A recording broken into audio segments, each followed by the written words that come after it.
বাজারে গেলেই খালি আম নিয়ে আসছে, তা আমার কত খাবো। তা কর্তামশাই বলছে একটু নরম তাকের ভাপা সন্দেশ বানাও, অনেক কিছু তো বানিয়েছো। তা বললাম ঠিক আছে।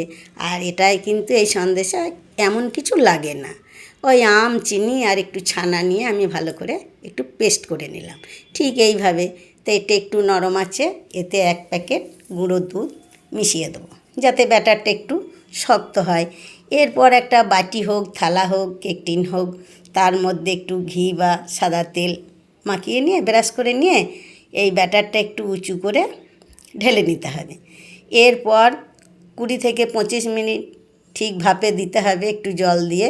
ভাপে দেওয়ার পর যখন হয়ে যাবে তখন আবার তুলে ঠান্ডা করে আমি ফ্রিজে রাখবো। আর এইভাবে একবার বানিয়ে দেখবেন।